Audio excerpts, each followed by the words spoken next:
Aujourd'hui, je réponds à cette question, qu'est-ce qu'un polynôme minimal, a priori dans le cadre de la réduction des endomorphismes, mais vous allez voir, en fait, la définition permet de comprendre aussi l'utilisation de cette expression dans le cadre des extensions de corps et de la théorie de Galois. Donc je fais cette vidéo pour expliquer différentes notions liées à la théorie des anneaux qui peut-être ne sont pas claires pour tous, suite à la vidéo très intéressante de Hypermat que je vous mets en description.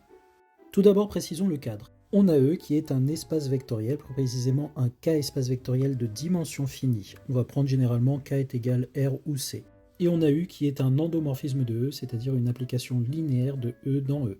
On dit que P est un polynôme annulateur de U si P de U c'est égal le vecteur nul en tant qu'élément de L de E. Alors en fonction des exercices, on va manipuler assez souvent des polynômes annulateurs, et assez souvent ça va être le polynôme caractéristique. Mais il y en a plein d'autres, et en particulier il y en a un qui est un petit peu plus intéressant, c'est le polynôme minimal. On va voir ce qu'il signifie et expliquer comment est-ce qu'on le construit. Déjà on peut se poser la question, mais est-ce que étant donné un endomorphisme sur un espace vectoriel de dimension finie, est-ce qu'on a toujours un polynôme annulateur? Le théorème de Cayley-Hamilton nous permet de dire que oui. Maintenant les preuves de ce théorème sont assez fortement non triviales, donc on peut faire un petit peu plus simple, et on va considérer cette famille de vecteurs, les vecteurs étant des éléments de L de E.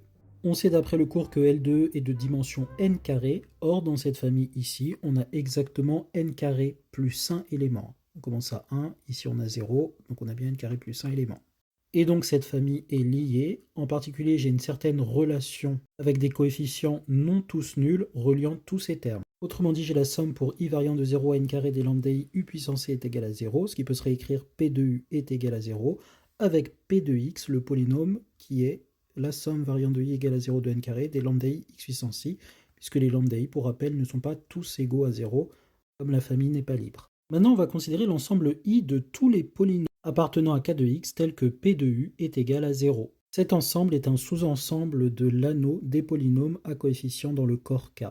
Et on va montrer que cet ensemble est en fait un idéal de l'anneau k de x. Pas de panique, je vais expliquer rapidement ce qu'est un idéal. Alors je ne reviens pas sur les propriétés des anneaux, je vous invite à les regarder, sinon je ferai une vidéo dédiée pour expliquer ça. Et de plus, je vais supposer que les anneaux sont commutatifs, ce qui est bien le cas ici pour kx quand le corps est commutatif. Une sous-partie I d'un anneau A est un idéal de A si I est un sous-groupe de A pour la loi additive, et si pour tout petit a dans grand A, l'anneau est pour tout petit x dans I l'ensemble, a multiplié par x ou x multiplié par a, puisque l'anneau est commutatif. Quand on dit que l'anneau est commutatif, c'est le produit qui commute, puisque la loi plus commute toujours par définition d'un anneau. AX appartient à I. Autrement dit, I est stable par multiplication par tout élément de A. Donc un idéal, c'est simplement un sous-groupe additif de A qui est stable par multiplication par élément de A. Revenons à cet ensemble I et montrons que c'est un idéal. C'est bien un sous-groupe parce qu'il contient le polynôme nul, et étant donné un polynôme, j'ai bien son opposé. Donc additivement, I est bien un sous-groupe de K de x. Et maintenant, si je prends un autre polynôme, Q, quelconque dans K de x, et que du coup je multiplie par un élément P quelconque appartenant à I, j'obtiens un polynôme QP. La question c'est est-ce que QP appartient à I? Autrement dit, est-ce que QP de U est égal à l'endomorphisme nul? Oui, mais QP de U, d'après les propriétés des polynômes et des polynômes d'endomorphisme, c'est Q de P de U, et P de U c'est 0, donc ça nous fait Q de 0, qui vaut bien 0. Donc quel que soit Q dans K de x, et quel que soit P dans I, Q fois P est bien dans I, on a montré que I est un idéal. Check. Maintenant, si on revient un petit peu à la définition d'idéal, on peut noter qu'il y a des idéaux qui sont assez faciles à décrire. Par exemple, les idéaux de cette forme-là, pour un x dans A, x fois A, c'est-à-dire les x fois A pour petit a dans A. Eh bien, on peut montrer très facilement que ça, c'est bien un idéal. On n'a qu'à utiliser les propriétés d'un anneau pour ça. Si on a 0 fois x, eh bien, on a 0 qui est bien dans l'ensemble. Et de même, en prenant petit a est égal l'opposé additif de l'unité, on n'a que l'opposé de x est bien dans l'ensemble x grand A. Et enfin, en prenant deux éléments de cet ensemble, xa et xa', en factorisant par x d'après les propriétés de distributivité d'un anneau, on a bien que la somme est dans x grand A, puisque ça va s'écrire x facteur de a plus a'.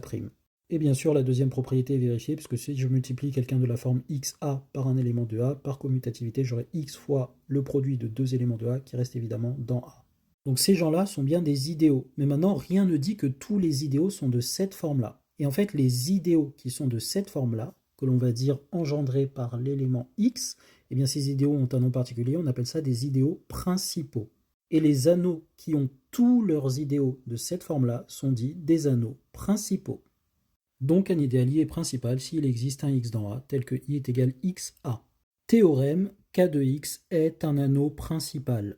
Démonstration, soit I un idéal quelconque de Kx différent de l'idéal réduit à 0. C'est vrai pour l'idéal réduit à 0, où petit x va être égal à 0, et donc en multipliant à chaque fois par 0, par rapport à la propriété d'absorption du 0, on aura bien que l'idéal ne contenant que 0 est principal, donc engendré par 0.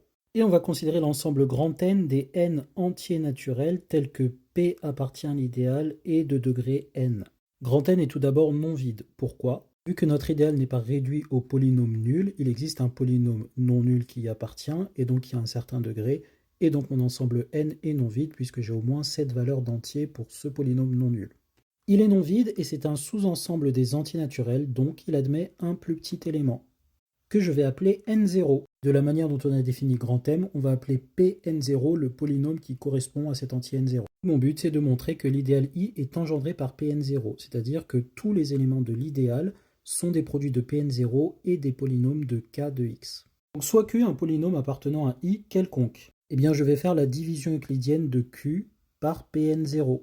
Et donc j'obtiens cette écriture-là où Q1 et R sont uniques, et où d'après la propriété de la division euclidienne des polynômes, le degré de grand R est strictement plus petit que le degré de Pn0.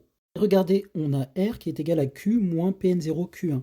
Q, d'après ce qu'on a dit avant, ça appartient à l'idéal I, et Pn0 appartient aussi à l'idéal I, et Q1 est un polynôme, mais comme c'est un idéal, ça fois ça appartient aussi à I.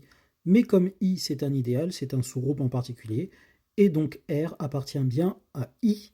Mais regardez ce qu'on a ici, on a un polynôme R qui appartient à I, qui a un degré strictement plus petit que Pn0, or on avait choisi Pn0 comme étant de degré minimal pour les polynômes qui appartiennent à I. On a une contradiction si on suppose que R est non nul, et donc nécessairement R va être égal à 0. Et on obtient que n'importe quel polynôme Q qui est dans l'idéal I s'écrit Pn0 multiplié par Q1. CQFD, j'ai bien montré que mon idéal I est principal, c'est-à-dire engendré par Pn0. Par convention, on prendra Pn0 le polynôme unitaire, puisque je n'en ai pas qu'un seul qui a le degré n0. En multipliant par n'importe quelle constante, j'obtiens toute une famille, mais je prends celui qui a un coefficient dominant est égal à 1. Bien, revenons à nos moutons. Les polynômes annulateurs de U forment un idéal de K de x, mais comme K de x et donc cet idéal est principal, l'idéal I est engendré par un polynôme unitaire qu'on appelle le polynôme minimal de U. Il est caractérisé par cette propriété. Il existe un certain polynôme dans K de x tel que déjà il annule U, mais aussi tel que pour tout polynôme dans K de x qui annule U, ce polynôme-là divise P. Une autre façon de réécrire que l'idéal est engendré par P de U. Voilà ce qu'est le polynôme minimal d'un endomorphisme sur un espace vectoriel de dimension finie. Et son intérêt est principalement théorique. En fait, il nous donne des conditions nécessaires et suffisantes de diagonalisabilité. C'est par exemple de lui que vient l'énoncé qui nous dit que un endomorphisme est diagonalisable si et seulement si on trouve un polynôme annulateur scindé à racine simple. Et bien en fait, l'énoncé est vrai pour le polynôme minimal. Un endomorphisme est diagonalisable si et seulement si son polynôme minimal est scindé à racine simple. En particulier, les racines du polynôme minimal sont exactement les valeurs propres de l'endomorphisme U. Un autre théorème sympa d'ailleurs, c'est que le polynôme minimal, d'après le théorème de Cayley-Hamilton, divise le polynôme caractéristique, puisque le polynôme caractéristique est annulateur. Petite digression intéressante, les extensions de corps. On n'a qu'un corps qui est inclus dans un autre corps grand L. Là, à nouveau, c'est commutatif. Et les corps ne sont pas nécessairement R ou C. Ça peut être Q ou plein d'autres corps bizarres. On va dire qu'un élément alpha appartenant à grand L, le surcorps entre guillemets, est algébrique s'il existe un polynôme à coefficient dans K, tel que on ait la relation P de alpha est égale à 0. Et si on considère l'ensemble I de tous les polynômes à coefficient dans K qui annulent alpha, on peut montrer que c'est un idéal de l'anneau K de x, et que cet idéal est principal. Pourquoi ? Parce que K est un sous-corps des complexes, on va simplifier en se restreignant à ce K, et donc cet idéal est engendré par un polynôme de degré minimal. Pour un élément algébrique dans le cadre de la théorie des corps, on peut aussi parler d'un polynôme minimal. Exemple, on considère le corps qui est engendré par les rationnels et racine de 2, qui contient le corps des rationnels, montrer que ça c'est bien un corps. Donc montrer que racine de 2 est algébrique sur Q et trouver son polynôme minimal. Je vous laisse mettre la réponse en commentaire. Bisous.